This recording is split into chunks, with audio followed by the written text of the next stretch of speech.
దయ్యాలు లేవు భూతాలు లేవు అని సైన్స్ చెబుతుంది. అందరూ దాన్ని నమ్ముతారు. కాని సాక్షాత్తూ మన భారత ప్రభుత్వమే సూర్యాస్తమయం తర్వాత ఈ కోటలోకి వెళ్ళకండి అని అధికారికంగా బోర్డు పెట్టిందంటే అక్కడి పరిస్థితి ఎంత భయంకరంగా ఉందో ఊహించండి. ఆసియాలోనే మోస్ట్ హాంటెడ్ ప్లేస్గా పేరు తెచ్చుకున్న భానగఢ్ కోటలో చీకటి పడితే ఏం జరుగుతుంది? రండి అడుగుపెడదాం. సూర్యాస్తమయం తర్వాత ప్రవేశం నిషేధం. భానగఢ్ కోట మిస్టరీ. 1. ప్రభుత్వం బోర్డు పెట్టిన ఏకైక దయ్యాల కోట. భారతదేశంలో దయ్యాలు ఉన్నాయని ప్రభుత్వం అధికారికంగా ఒప్పుకున్న ఏకైక ప్రదేశం బహుశా ఇదే. ఈ కోట బయట పురావస్తు శాఖ అంటే ఆర్కియలాజికల్ సర్వే ఆఫ్ ఇండియా ఒక బోర్డు పెట్టింది. సూర్యాస్తమయం తర్వాత సూర్యోదయం కంటే ముందు ఈ కోటలోకి ప్రవేశించడం ఖచ్చితంగా నిషేధించబడింది అని ఆ బోర్డుపై రాసి ఉంటుంది. ఆ సమయంలో లోపలికి వెళ్లిన వాళ్లు ఎవ్వరూ ప్రాణాలతో తిరిగి రాలేదని స్థానికులు చెబుతారు. 2. ఒకప్పటి అందమైన నగరం. రాజస్థాన్లోని ఆరావళి పర్వత శ్రేణుల మధ్య ఉన్న ఈ కోటను 16వ శతాబ్దంలో మాధోసింగ్ అనే రాజు నిర్మించాడు. ఒకప్పుడు ఈ నగరం సుమారు 10,000 మందికి పైగా జనాభాతో అద్భుతమైన వ్యాపార కేంద్రంగా ఎంతో కళకళలాడుతూ ఉండేది. కాని ఇప్పుడు అదొక పాడుబడిన శిథిలాల కుప్ప. 3. గురు బాలునాథ శాపం, ద ఫస్ట్ కర్స్. ఈ నగరం నాశనమవడానికి 2 ప్రధాన కారణాలు చెప్తారు. అందులో మొదటిది గురు బాలునాథ్ అనే సాధువు శాపం. మాధోసింగ్ ఈ కోటను నిర్మించేటప్పుడు ఆ పక్కనే తపస్సు చేసుకుంటున్న ఈ సాధువు ఒక షరతు పెట్టాడు. ఈ కోట నీడ నా ఆశ్రమం మీద పడకూడదు, ఒకవేళ పడితే ఈ నగరం మొత్తం నాశనమైపోతుంది అని చెప్పాడు. షరతు మీరిన రాజు. చాలా ఏళ్లపాటు ఆ షరతును అందరూ పాటించారు. కాని అజబ్ సింగ్ అనే మాధోసింగ్ వారసుడైన అజబ్ సింగ్ తన అహంకారంతో కోట ఎత్తును పెంచాడు. దాని నీడ వెళ్లి ఆ సాధువు ఆశ్రమం మీద పడింది. అంతే, ఆ సాధువు పెట్టిన శాపం వల్ల ఆ నగరం రాత్రికి రాత్రే శిథిలమైపోయిందని ఒక కథ ప్రచారంలో ఉంది. 5. అందాల రాజకుమారి రత్నావతిది. ఇక రెండవ మరియు అత్యంత ప్రాచుర్యం పొందిన కథ రాకుమారి రత్నావతిది. ఆమె భానగఢ్కు రాకుమారి. ఆమె అందం గురించి ఆ చుట్టుపక్కల రాజ్యాలన్నింటికీ తెలుసు. ఆమెను పెళ్లి చేసుకోవాలని ఎంతోమంది రాజులు ఉవ్విళ్లూరుతుండేవారు. 6. సింఘియా అనే మాంత్రికుడి కోరిక. అదే నగరంలో సింఘియా అనే ఒక భయంకరమైన మాంత్రికుడు ఉండేవాడు. అతను రత్నావతి అందాన్ని చూసి మోహించాడు. ఎలాగైనా ఆమెను దక్కించుకోవాలని ఒక నీచమైన ప్లాన్ వేశాడు. 7. మాయల సుగంధద్రవ్యం, ద మ్యాజిక్ పోషన్.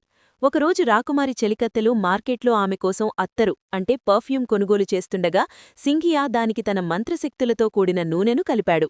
ఆ నూనె రాసుకుంటే రాకుమారి దానంతట అదే తన దగ్గరకు వచ్చేస్తుంది అని వాడి నమ్మకం. 8. రత్నావతికి తెలిసిన నిజం. కాని రత్నావతికి ఆ అత్తరు సీసాలో ఏదో తేడా ఉందని, అది మాంత్రికుడి పనని అర్థమైపోయింది. వెంటనే ఆ సీసాను ఒక పెద్ద రాతిబండ మీదకు విసిరేసింది. ఆ సీసా పగిలి మంత్రమున్న నూనె ఆ బండమీద పడింది. 9. మాంత్రికుడి చావు. మంత్రప్రభావం వల్ల ఆ బండరాయి దానంతటదే కదులుకుంటూ వెళ్లి మాంత్రికుడు సింఘియాను దారుణంగా నలిగేసింది. తన మంత్రం తననే చంపేస్తుందని అతను ఊహించలేదు. ప్రాణాలు వదులుతున్న ఆఖరి క్షణంలో వాడొక భయంకరమైన శాపనిచ్చాడు. 10. సింఘియా ఇచ్చిన భయంకరమైన శాపం. ఈ భానగఢ్ కోటలో ఎవరూ బ్రతకరు. ఈ నగరం మొత్తం వళ్లకాడవుతుంది. ఇక్కడ చనిపోయిన వారి ఆత్మలకు ఎప్పటికీ మోక్షం దొరకదు, ఇక్కడే తిరుగుతూ ఉంటారు అని శపించి చనిపోయాడు. 11. శాపం నిజమవడం. సింఘియా చనిపోయిన మరుసటి ఏడాదే భానగఢ్పై పక్క రాజ్యమైన అజబ్గఢ్ రాజులు దాడిచేశారు. ఆ ఘోల యుద్ధంలో రాకుమారి రత్నావతితో సహా నగరంలోని ప్రజలందరూ దారుణంగా చంపబడ్డారు. ఒక్కరికూడా మిగల్లేదు. అలా మాంత్రికుడి శాపం నిజమైంది. 12. పైకప్పులేని ఇళ్ళు, రూఫ్లెస్ హౌసెస్. ఈ శాపానికి ఒక పెద్ద నిదర్శనం ఇక్కడ ఏ ఇంటికి పైకప్పుండదు, కేవలం గోడలు మాత్రమే ఉంటాయి. ఒకవేళ ఎవరైనా ఇంటికి పైకప్పు వేయడానికి ప్రయత్నిస్తే అది రాత్రికి రాత్రే అనుమానాస్పద స్థితిలో కూలిపోతుంది. ఇది నేటికీ జరుగుతున్న ఒక వింత. 13. పగటిపూట కూడా భయమే. ఈ కోటకు పగటిపూట పర్యాటకులు వస్తారు. కాని లోపలికి వెళ్లగానే ఏదో తెలియని నెగటివ్ ఎనర్జీ ఆవరించినట్లు, ఎవరో తమను నిరంతరం గమనిస్తున్నట్లు అనిపిస్తుందని చాలామంది పర్యాటకులు చెబుతారు. 14. రాత్రి సమయంలో ఇక్కడ నుండి మహిళలు ఏడుస్తున్న శబ్దాలు, గాజులు పగుల్తున్న శబ్దాలు మరియు నృత్యం చేస్తున్న గజ్జల చప్పుడు వినిపిస్తుందని స్థానికులంటారు. ఆ శిథిలాల్లో పాతకాలంనాటి మార్కెట్ మళ్లీ ప్రాణం పోసుకుంటుందని వారి నమ్మకం. 15. అత్తరు వాసన. రాకుమారి రత్నావతి నివసించిన ప్రదేశం దగ్గర పగటిపూట కూడా అకస్మాత్తుగా ఏదో తెలియని మంచి సుగంధద్రవ్యాల వాసన వస్తుంటుంది. అది ఆమె ఆత్మ అక్కడే ఉందనడానికి సంకేతమని అంటారు. 16.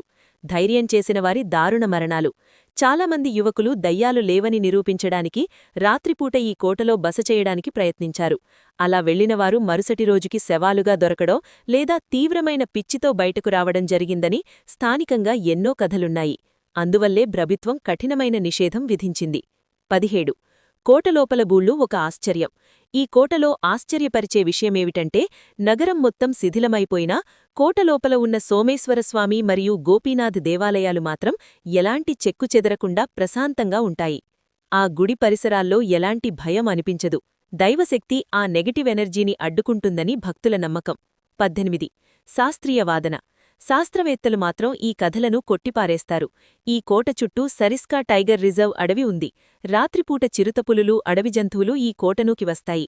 వాటి బారిన పడి జనాలు చనిపోవడం వల్లే దీన్ని మూసివేశారని, వింత శబ్దాలు జంతువులవే అని అంటారు. 19. బాలీవుడ్, హాలీవుడ్ పరిశోధనలు.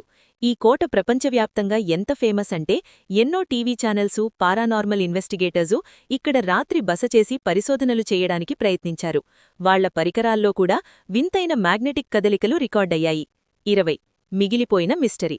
శాస్త్రవేత్తలు జంతువులని చెప్పినా, పురావస్తుశాఖ చీకటిని బూచిగా చూపించినా, భానగఢ్ కోట దగ్గరకు వెళితే ఆ గాలిలో ఒక రకమైన విషాదం, భయం కలగలిపి ఉంటాయి. రాకుమారి రత్నావతి, ఆ మాంత్రికుడి ఆత్మ నిజంగానే అక్కడ శాపగ్రస్తమై తిరుగుతున్నాయా? ఏమో, ఆ చీకటి శిథిలాలకే తెలియాలి. కదూ? జాగ్రత్తగా ఉండండి. వీడియో ముగుస్తుంది. మీ చుట్టూ ఇప్పుడు వెలుతురుండొచ్చు. కాని రాజస్థాన్లోని ఆ భానగఢ్ కోటలో మాత్రం ఇప్పుడు చీకటి పడుతోంది.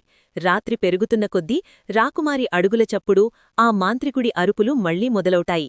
కొన్ని నిజాలు మన కంటికి కనిపించకుండా ఆ చీకటిలోనే ఉండిపోవడమే మంచిదేమో. కదూ? జాగ్రత్తగా ఉండండి.